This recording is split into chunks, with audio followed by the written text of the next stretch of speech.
Thank you. Good morning. My name is Nydia Tisdale. I want to welcome all of you to our press conference today. Thank you for coming. I know some of you came from various parts of the state, and I'm glad to see you here. I would like to share with you the Red Book, which is a citizen's guide to open government, which includes the Georgia Open Meetings Act and the Georgia Open Records Act. These books are put out by the Attorney General's office. They are free. They're on a stand over here, and I just wanted to share a little sunshine with you today. Following, there will be 3 speakers. The first, Garland Favorito. The second, Jack Staver. And the third, Catherine Bernard. They will discuss the following bills: House Bill 310, Senate Bill 94, and House Bill 430, which was attached to Senate Bill 94. And we will also be circulating a petition to the governor that you're welcome to sign. And then at the end of the press conference, we will deliver these petitions to the governor's office, and we invite you to join us as we walk to his office. Again, thank you for being here, and we welcome Garland Favorito.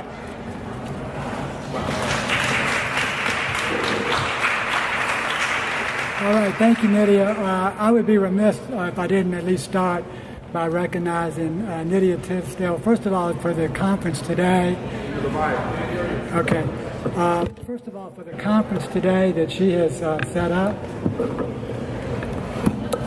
I want to thank, is this better? Okay. So I want to thank Nydia for the conference, setting this up today, as well as all the work she's done to preserve our right to record in the state of Georgia. Thank you so much, Nydia, for all that work on right to record. This is also being filmed today by the famous Nydia Tisdale's camera that Dawson County deputies have made famous. And I think it probably will not have a gap on it today as it did when she got it back from the Dawson County deputies. So thanks again, Nydia, for all this. Today, as you know, is April Fool's Day. Every day is April Fool's Day down here under the Gold Dome, as we found out. One of the main reasons we are here, because I think all of us pretty much agree that this has been the greatest legislative assault on personal liberty and economic freedom that we have ever seen in a single session. It is absolutely amazing. Expanded government, huge tax increases, new police state power. We want to go through some of the tricks that are being played on the people so that we end up with the opposite of what we actually thought we were going to get in some of these bills. There's tricks, there's bait and switch, there's false information, so on. So I'm going to go through 3 bills really quickly, as fast as I possibly can, just to give you the background of what's been happening down here. So the first one was what we call the triple no-knocks. These were 3 separate bills that proposed to legalize no-knock search warrants in the code for the first time in Georgia history. And it was kind of a bizarre concept as to how all 3 of these bills came to play. The logic was that we have to legalize no-knock search warrants in order to reduce them. Well, only under the Gold Dome would you hear that kind of logic that is exactly opposite from what the truth is. If you legalize something, I think we all know it's going to increase the use of it. It's not going to decrease the use. Only under the Gold Dome would you hear these kinds of ridiculous claims. In fact, these bills that were introduced, 3 of them, condone the very practice that resulted in the murder of David Hooks in Dublin and the naming of Baby Boo Boo up in Habersham County.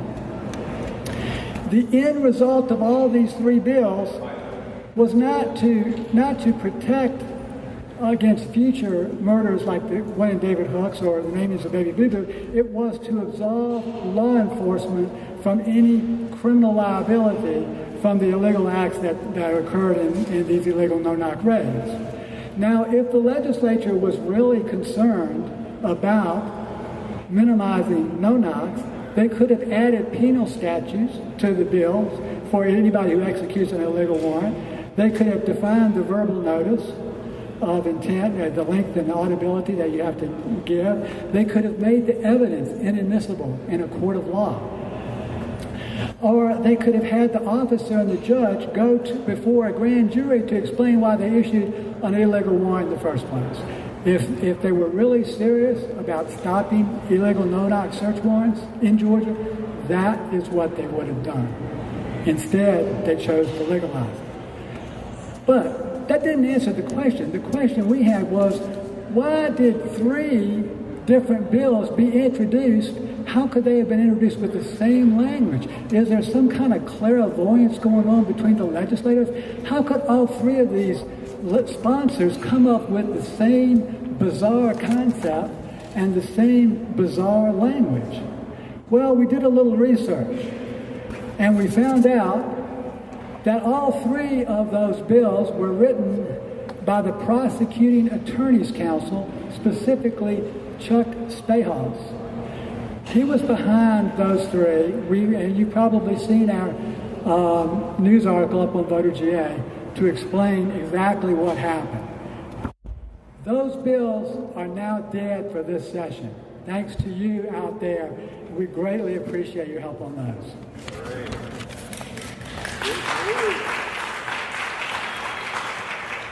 But they'll be back next year. So, but we'll be ready with new legislation. We'll have a real bill for them next year. Now, the next one I want to talk about is what we call the rich, slick trick. This was named after the chairman of the Non-Civil Judiciary Committee in the House, Rich Golick. It's so complicated that we had to have a diagram to explain what happened. SB 94 started out as a simple bill to just provide witness identification procedures, suspect identification procedures, and prevent witness coaching, that sort of thing. It passed the Senate unanimously, and when it went to the House, it goes to the House Non-Civil Judiciary Committee. Chairman Rich Golick decided to attach the entire House Bill 430 to Senate Bill 94, which has nothing to do with witness identification or suspect identification. But House Bill 430 has a lot to do with the civil liberties of the people of Georgia. Basically, it enables law enforcement to obtain secret search warrants and secret seizures of property. It extends probable cause to search for crimes that are about to be committed, not crimes that have been committed or are being committed. It allows non-certified personnel to apply for or issue a search warrant. It has all sorts of things that limit a defendant's ability to contest an illegal search. It gives the government the right of appeal of an illegal search after they've been convicted of it. It allows law enforcement to video record inside your property without your consent through body cams. And it even allows remote surveillance from someone to decide to surveil your house or your property or you without the consent of your local authorities. This bill and the previous bills were actually being supported by the ACLU, despite the fact that they are a severe threat to the civil liberties of every single person in the state of Georgia. In addition, HB 430 and the substitute for Senate Bill 94 was being supported by the Georgia Association for Criminal Defense Lawyers. We have been pressuring them, again, thanks to you, to ask them, why are you behind those bills? So, what this tricky thing does, this attachment, is it eliminates the need for the bill to go through the other committee to be vetted. So when you attach a bill in the House, the way Rich Golick did, it goes over to the Senate, and the Senate doesn't get to hear that bill in committee. They have to vote up or down on the floor if the sponsor was amenable to the attachment. Now, the original sponsor of this bill, Charlie Bethel, said he was amenable, but I think he had no idea what Rich Golick was going to attach on that bill. I never asked him, but I think it's pretty obvious. A chairman has no business attaching two totally different bills together like this and trying to ramrod them through the legislature without a proper vetting process. I consider that to be unethical, and I think that's a practice that needs to stop. In addition, it disguises, House Bill 430 now is disguised as Senate Bill 94. If you look at the first reader summary, it's not there. It doesn't say anything about what House Bill 430 does.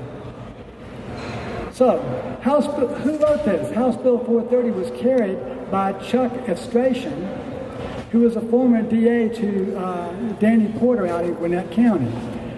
But Chuck Efstration didn't write the bill. The bill was written by Danny Porter of the Prosecuting Attorney's Council, as we found out. He, in fact, is the chair of that council. Chuck Spalos is the executive director.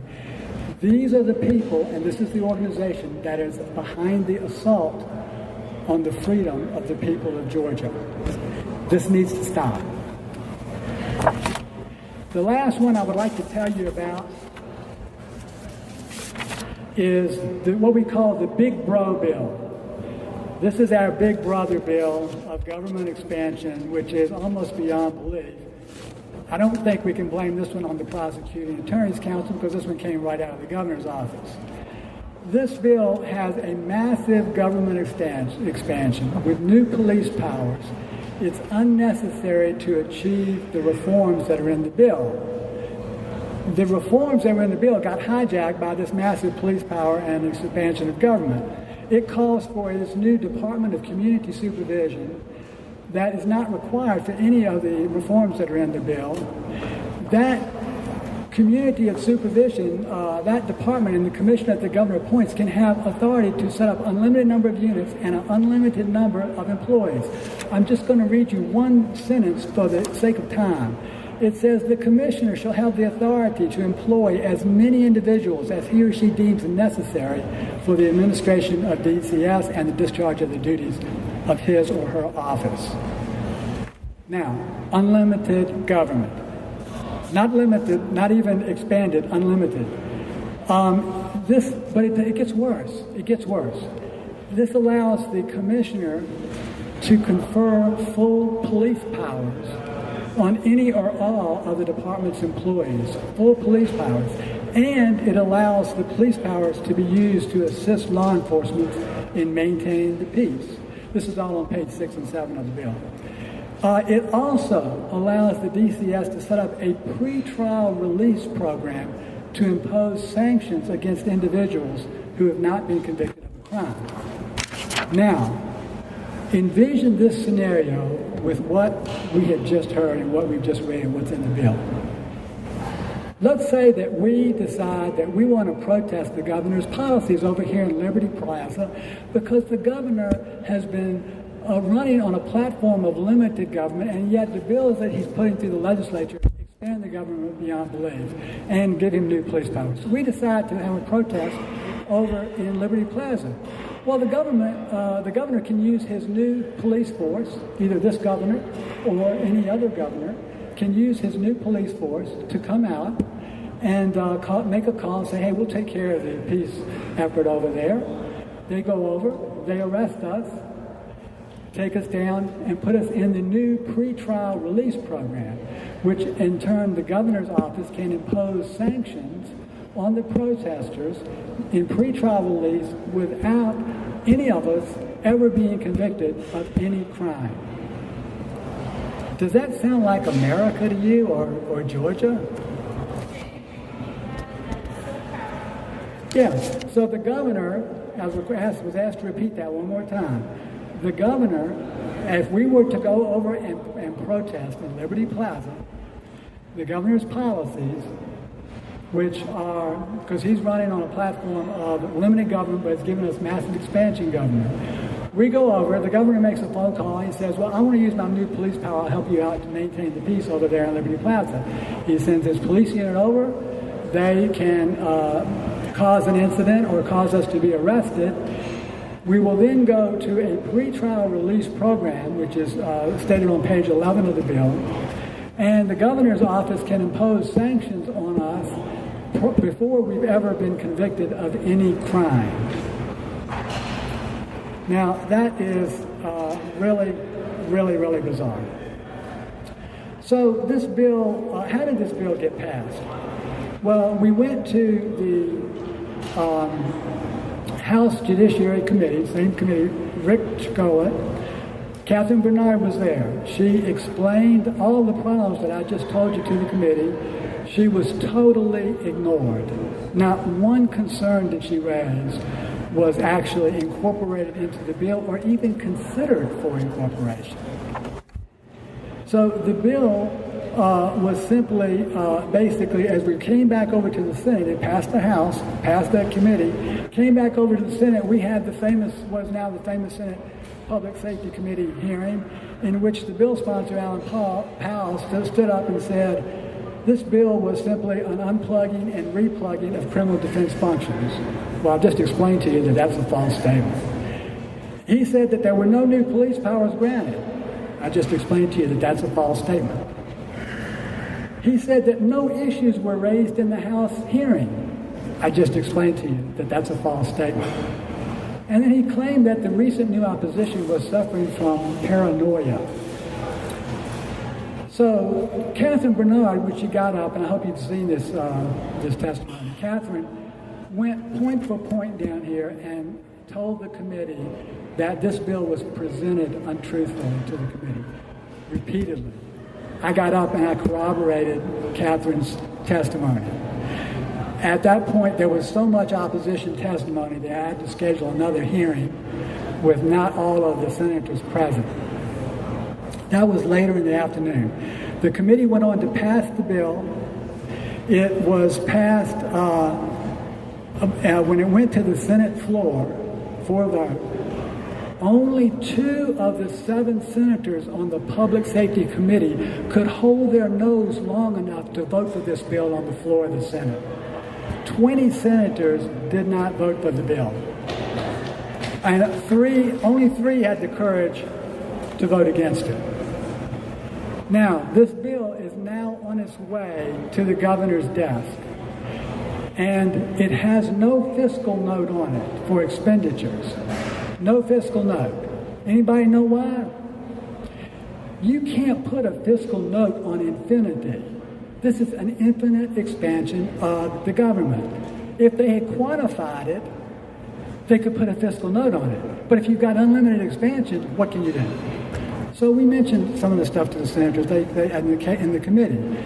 They said, well, we'll control this through appropriations. We said, how are you going to control this through appropriations in the future? How are you going to have the courage to stand up to the governor then when you don't have the spine or the backbone to stand up to him now and you've got total public support behind you? It'll never happen. We're on the verge of unlimited government and police powers, and Big Brother is going to be watching you very, very soon unless we do something about this. Next, I want to turn it over to the next speaker. I think Jack Staver. Jack, come on up. He's got a plan on something that we might be able to do. And Jack has been working with him for a long time, a real patriot in the movement, head of the 912 Northwest Group. Thank you, Jack. Thank you, Garland.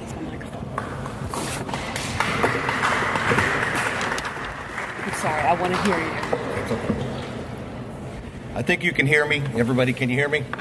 Because if no, okay, I'll speak into the mic. I project pretty well, but I guess not today. Good afternoon, ladies and gentlemen. Thanks for taking the time out of your day to come down here, which you shouldn't have to do, but we have to do this. Isn't it sad that it's come to this point that we can't let the cats out of the cage? We have to keep them in and watch what they're doing because they're killing us. Well, right now, I want to speak to you as a matter of grave concern to all Georgians, in fact, all Americans.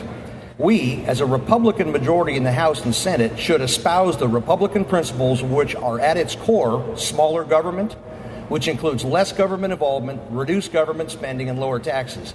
It appears that our alleged Republican majority didn't get the memo, and we're in a course of expanded government and higher taxes that will be unsustainable. One of the biggest problems is leadership, or should I say, lack of leadership. Our legislators have increased the size and scope of government whilst not even wincing at we the people who have testified in hearings, called, faxed, emailed, spoke to them in person, talked to them in town halls, only to have fallen on deaf ears. We the people are being ignored by an elite class of legislators that are about me, the legislator, rather than we, the people. Where do we go from here? Well, to quote our current governor, this is an article, I have the backup for the article, I'd be happy to give anybody a copy of that. Governor Deal said that government needs to shrink to reflect an economy that has left nearly 10% of residents unemployed, driven down tax revenue. Republican rhetoric has a great opportunity to be put into practice, Deal said. We believe in smaller government and less spending. Guess what? We got lower revenue, there's going to be smaller spending. And when you have less spending, you're going to have smaller government. These are the realities in the world of which we live. End quote. When did he say this? I have the copies. This was in September, I believe, of 2010. So this is campaign promises. This is everything. There's more. I just pulled this one out real quick because if you ran on it, that's what you stand on. And if we have a Republican majority here, we need to act like it, and we're not doing that. So in closing, I'm going to ask our governor to listen to we the people who put you in office, to stand by your promises, as I just mentioned, and veto HB 310. This is the people's house. Listen to us.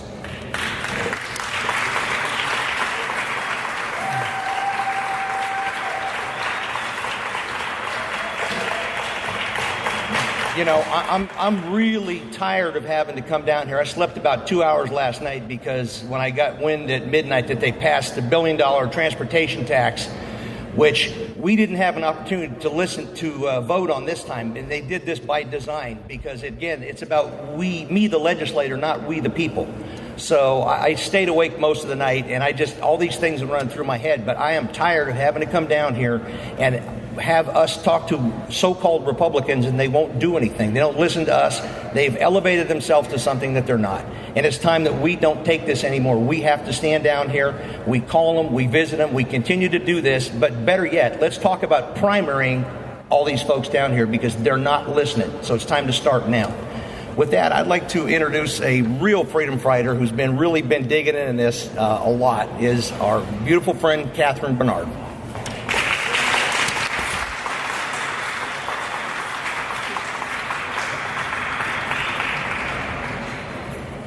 Good afternoon, everyone. Thank you for the wonderful introduction, Jack. I'm Catherine Bernard. I'm a criminal defense lawyer. That's a term that sometimes has some stigma associated with it. That's certainly what the prosecutors who have been sending these criminal justice reform bills to us are trying to say, that we're not out for the interests of the people. But I think it's pretty clear from the legislation that Garland just discussed that the ones writing that are the ones who are not interested in the people.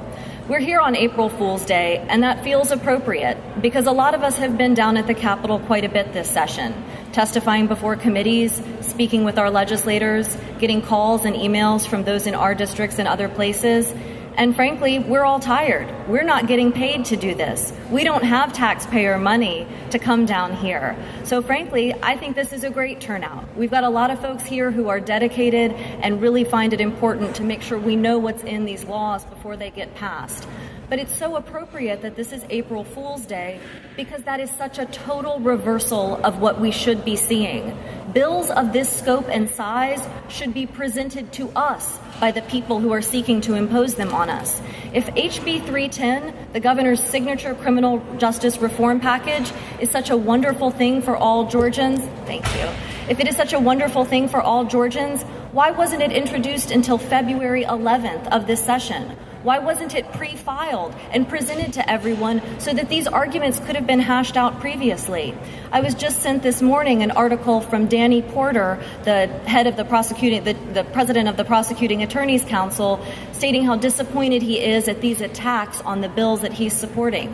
I'm disappointed that this is the first time he's seen fit to publicly comment on it. If he truly is a representative of the people, if these legislators truly are representatives of the people, they need to be presenting us with this information rather than forcing us at our own expense to track down bills as they sneak their way through the House. And Garland did a great job of going over these bills, but I can tell you from the perspective of a criminal defense lawyer that this is such a danger to our core freedoms. One problem I think all of us have had as we talk to our friends and family members about these bills is they think criminal justice reform, well, what does that have to do with me? I'm not a criminal. I'm never going to be part of this system.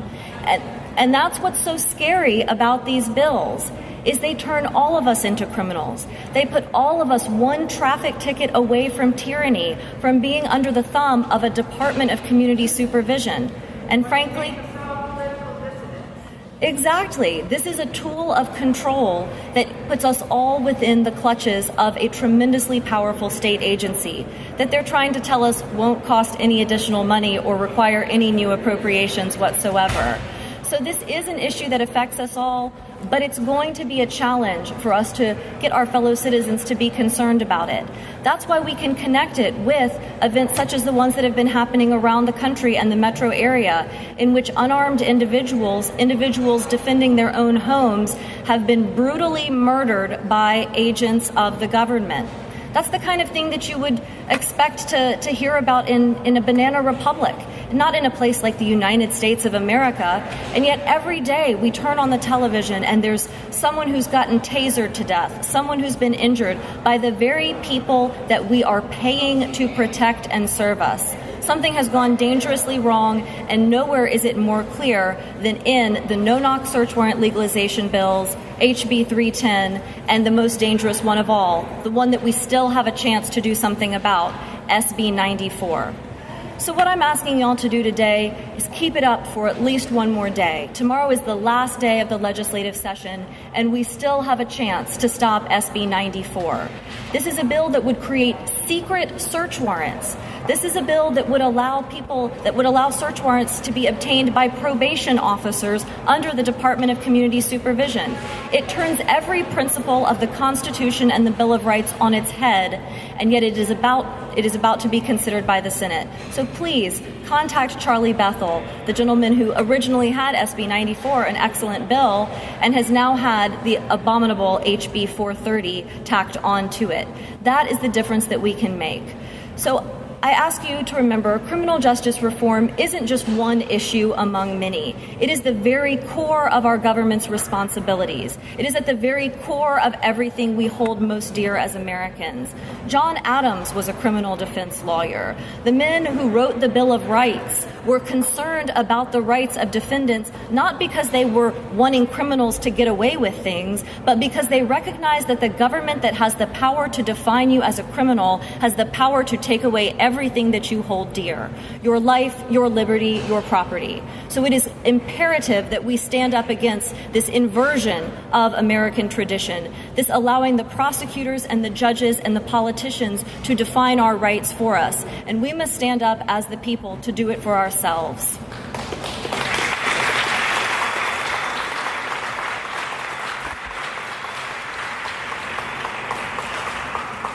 Thank you. And since we do have a couple of minutes and we do have this wonderful South Atrium and such a lovely setting, I know this can be a very confusing subject. We have all these different bills going on. So if there's anyone who has any questions, any concerns, I would be happy to take those at this time. As many of you know, I have been practicing criminal law for about 6 years now and have gotten to see the really ugly side of it. The people who agree with us are out there in the courthouses right now. They couldn't get off work. They couldn't get out of court to be here today, but it does not mean that they are not standing with us. So if anyone has any questions, I'm happy to take them. Yes, sir.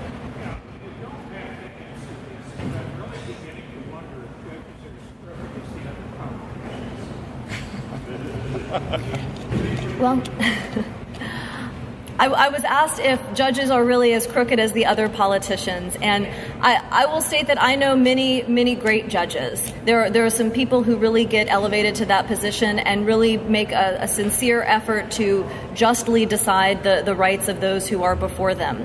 But unfortunately, judges are being constrained by what the politicians and legislators are doing. They're finding their hands tied. Privately, many judges will admit that the drug war is a failure, that police officers have become entirely too comfortable with dishonesty in the courtroom, that the laws that they are forced to uphold are often found unconstitutional, as in fact the implied consent law was on Friday of this last week.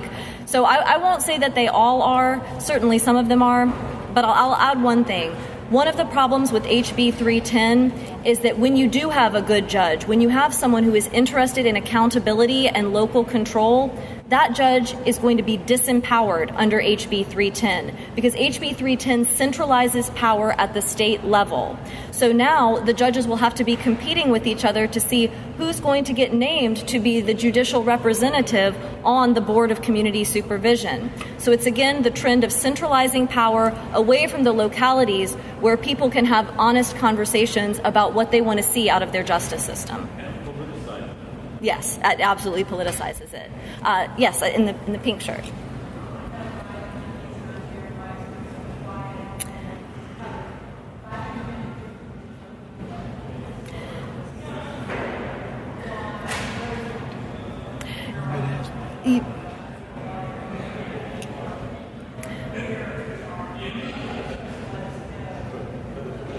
That is a great question, and I think there's a couple of answers for it. One, I will note that News Radio 106.7 did do some excellent coverage yesterday of the grand jury presentation in Lawrence County regarding David Hooks. Michael Graham, the talk show host, has done some great work exposing this and connecting it with SB 94, which of course includes a provision for full immunity for officers who kill or cause injury while they are executing search warrants. So there are some good ones out there, and we need to keep getting the information to them. We have to remember our tax dollars are being used to write those press releases about the medical marijuana bill that actually is really just a pro-smuggling bill to get people to get cannabis oil from other states and bring it here in contravention of federal law. So the Religious Freedom Act, again, well-motivated, but it is causing a lot of distractions. So we just need to keep getting the information out within our communities and to the media. Let me just add one thing. Stay right here. Just want to add one thing to Trish's question before we go to Ben. So part of the problem with the media coverage is that the complexity of the issues. The no-knock search warrant issue was a little bit more straightforward. We got 11 allowed to cover that. You've probably seen that, although I think they were the only ones. The media is not really attuned to civil liberty and freedom issues. We're trying as hard as we can to explain it.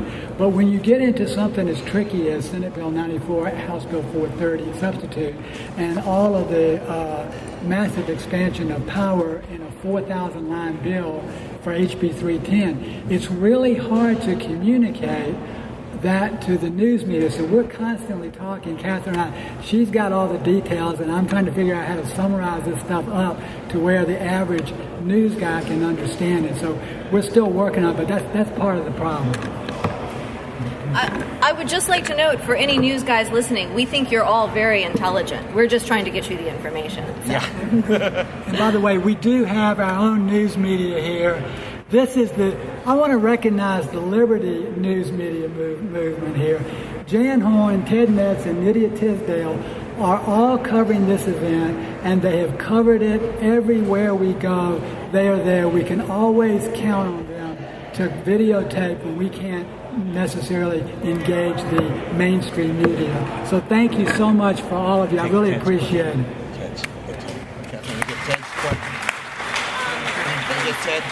Ben's got a question. Ben.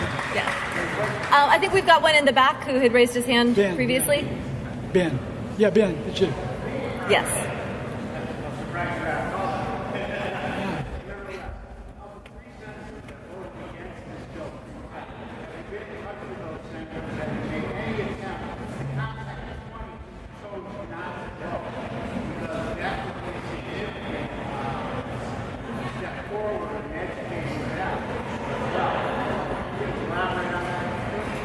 Absolutely. And even though the vote reflected at the time of passage of HB 310 in the Senate did reflect 3 no votes, we are informed that Marty Harbin also voted no and recorded a no vote with the Secretary of the Senate. So there were actually 4 people: Senator Mike Crane, Senator Josh McCoon, Senator Michael Williams, and Senator Marty Harbin, who all voted no, and we do appreciate their courage in going against it.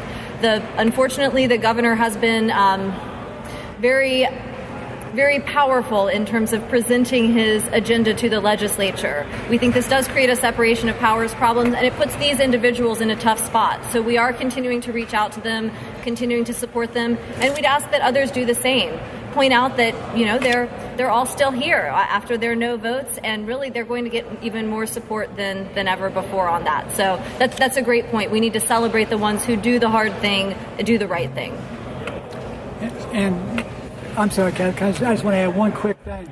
I got an email from Mike Skupanian, and he told me the people who did not vote are just as guilty as the ones who voted against it. Right. So they're not our friends either.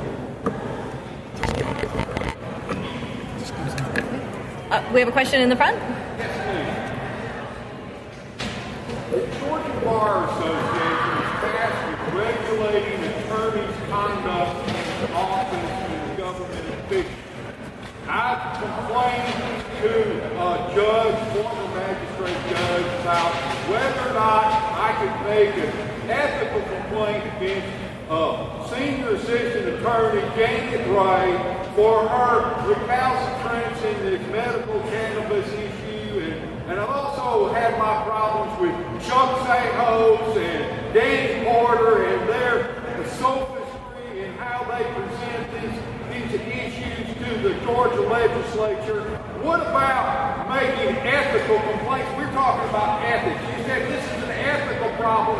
What the Georgia Prosecuting Attorneys Council of Georgia is doing here in their presentations to the legislature. Where is the Georgia Bar Association in regulating the Georgia Prosecuting Attorneys Council of Georgia, please? I think that's a great question, and I think it is something that more and more members of the bar are starting to recognize as an issue. But we have to remember, this is the beginning of this discussion. This is the first legislative session where these attacks by the prosecutors have been as bold as they have been. So we are at the forefront of this, and what we have to do is keep getting the word out, keep making lawyers feel more comfortable with coming forward, because we have to remember a lot of these lawyers depend for their financial livelihood on being able to practice in front of these judges and get plea deals from these same prosecutors. 95% of cases are resolved with a plea bargain that is exclusively within the control of the prosecutor. So there's a lot of very interconnected financial incentives here that we're working against, and it's going to be a challenge, but I think it's very important for concerned citizens to keep calling out those ethical issues, keep bringing them to the attention of the bar, and I think we're going to have to just keep working on it. This is the new civil rights movement in a lot of ways. Absolutely. Yeah. Karen? Representative David Stover said the deal drives every decision under the law of government. Do you disagree with that? And if so, what are we going to do about the governor? It's not our elected officials that are being pressured and offered private positions and special actions and perks if they do what they're told, or threatened if they don't. What do you say about that? I agree that we have a serious separation of powers problem when the governor is openly not just proposing legislation to the legislature, but insisting that it be passed and that fellow legislators are joining in that insistence. However, I have to remain optimistic about the motivations of people involved. I believe that Governor Deal believes that this criminal justice reform will be a good thing for the people of Georgia, because the people that are on his Criminal Justice Reform Council, this is some of the information that they've been getting. This is not the information that we've been seeing from the people in the trenches and the front lines. So I think what we have to keep doing is making sure that we are appreciative of Governor Deal's stated desire for criminal justice reform. The question is whether the criminal justice reform being proposed actually does what it says it's going to do, make things better and more free for all Georgians. And I think the answer to that is a clear no. So what we have to do is keep up with our educational campaign, keep bringing individuals in who have had direct experience with probation, people who have been on these electronic monitoring systems for 18 months without being convicted of any crime, people who have experienced no-knock search warrants, who have been beaten simply for asking to see a warrant before their home was searched. We have to keep bringing these specific, clear, factual examples to the attention of the politicians, and that's something that, again, we're just starting to do. We're just starting to do that, and I'm very hopeful that the governor, as he sees what is actually happening on the ground, will incorporate this into his criminal justice reform for the next go-round. Not to usurp this press conference, but we have other things. Last night at midnight, we saw the transportation. We've seen the common core bills passed. We have a problem with our executive branch, who's driving every decision under the road. And I agree there are many issues, but I will say criminal justice reform underpins everything else. Because even if all the other laws are bad, how will they be enforced? They'll be enforced through the criminal justice system. So this isn't an issue of let's just pick our priorities, because obviously the education system, what is more important than the education of our children? But the way that those will be enforced and the mechanisms of that enforcement, that's what we're dealing with these no-knock search warrants. We've seen SWAT raids on homeschoolers in other parts of the country. We don't want to see that in Georgia. Thank you so much, everyone. This has been wonderful. Before we close,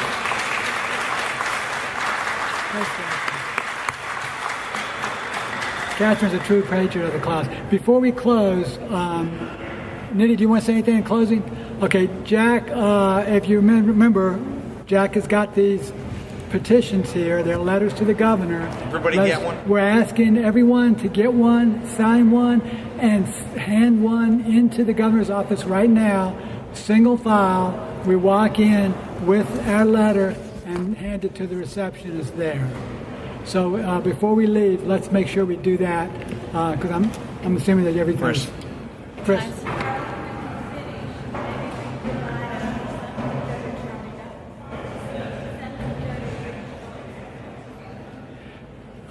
Yeah. So let's take care of the governor's office first, and then we can go wherever we need to go after that. They're all in a caucus right now, so we won't be able to get to any of the legislators. But right. That sounds like a good idea. So we might visit Charlie and Golick's office. Although I don't know how much. Golick's a waste. I think Golick's is a waste of time, but it might not be a bad idea. Can I just say one more thing? Sure.